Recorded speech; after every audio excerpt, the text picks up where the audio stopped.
Part two.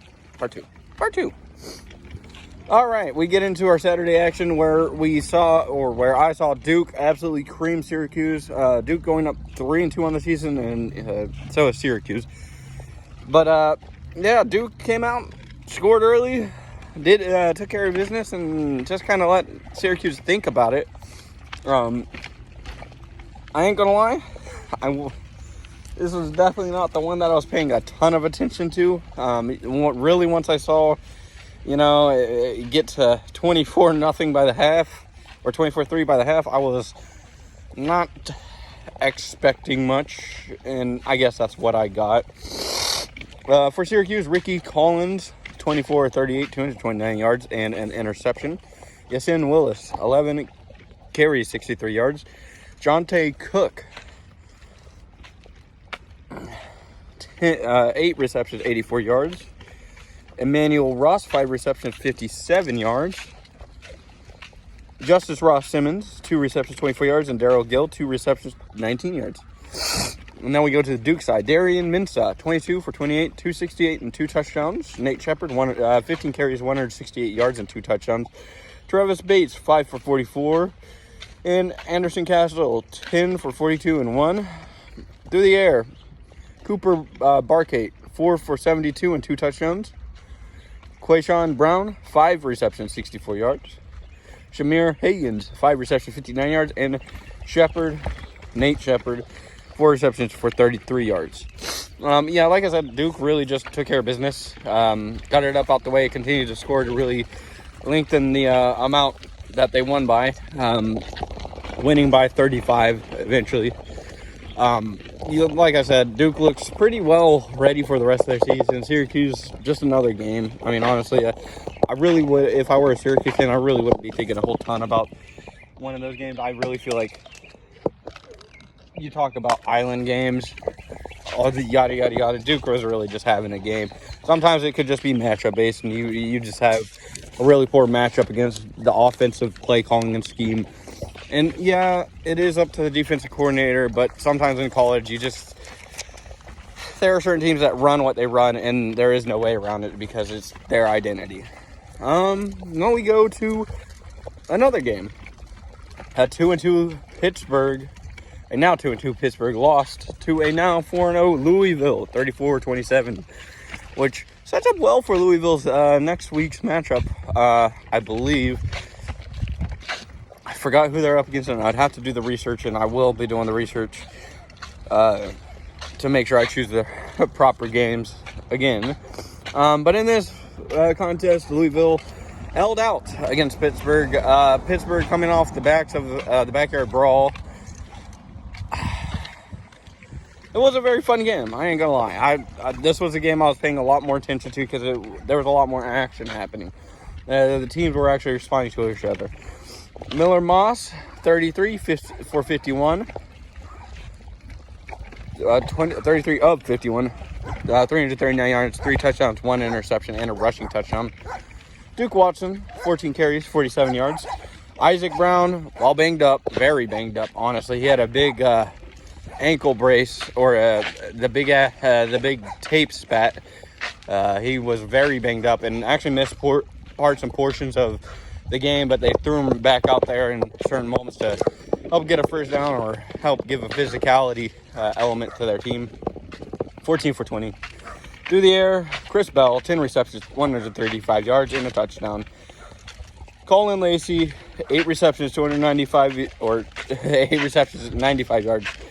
Nate Kursky, 4 receptions, 31 yards. Antonio Meeks, 2 receptions for 26 yards, and Jaleel Skinner, 3 receptions, 25 yards, and a touchdown. On the other side, Eli Holstein, 14 for 26, 228 yards, 2 touchdowns, 2 interceptions, and they also had Gonzalez out there, 3 for 6, 31 yards, and an interception. Jakiron Turner, 6 for 36. Jules Goff, 7 for 32. Through the air, Katarius Hicks, 4 for 113 and a touchdown. Raphael Williams, 4 for 57 and a touchdown. And Kenny Johnson, 3 for 51. This one could have easily ended up in overtime. and really giving Louisville a little bit more trouble than what it eventually became. All they had to do was really hold down the fort. They really took care of the scoring, and honestly, for Pittsburgh's sake, you got to play 4 quarters of offense in order to get 4 quarters of offense worth of production. That was just not it.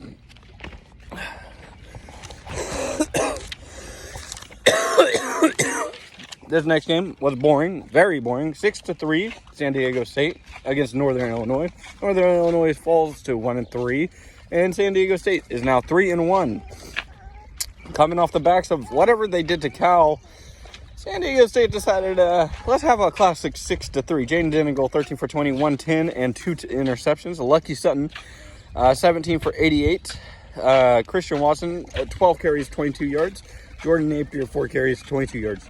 Jordan Napier, 6 receptions, 52 yards. Donovan Brown, 5 receptions, 42 yards. And Mickey Welsh, 2 receptions, 15 yards. Josh Holt on NIL, 6 for 14, 49 yards. Yes. 12 carries, 25 yards. Telly Johnson, 16 carries, 53 yards.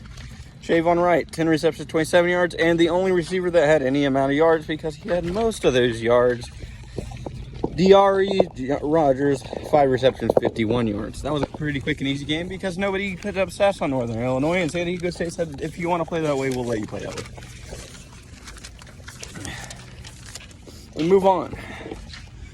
Buffalo and UConn. UConn beating Buffalo, holding them off 20-17 to go up 3-2 on the season and leaving Buffalo 2-3 on the season.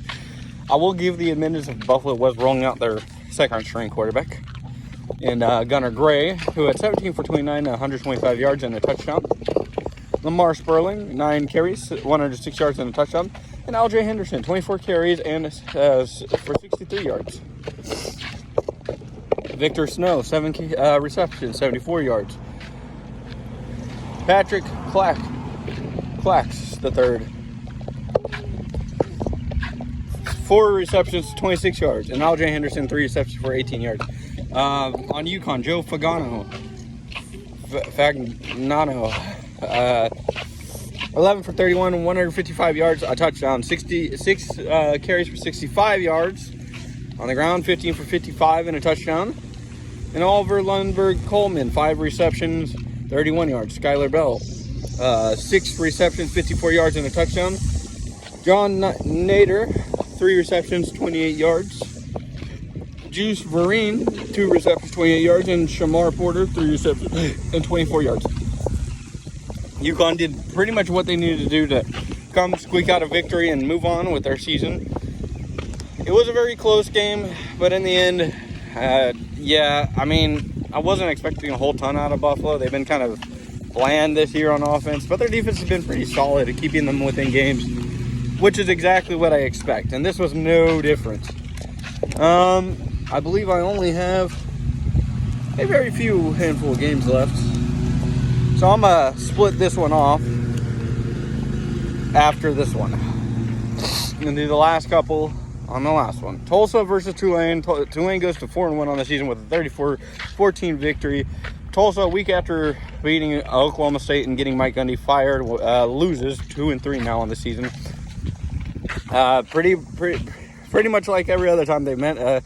Tulane just really takes care of business. Jake Retzlaff, 18 for 31, 252 yards. On the ground, 11 carries, 20 yards, and a touchdown. Javen Gordon, 15 carries, 78 yards, and 3 touchdowns. Arnold Barnes, 4 carries for 48 yards.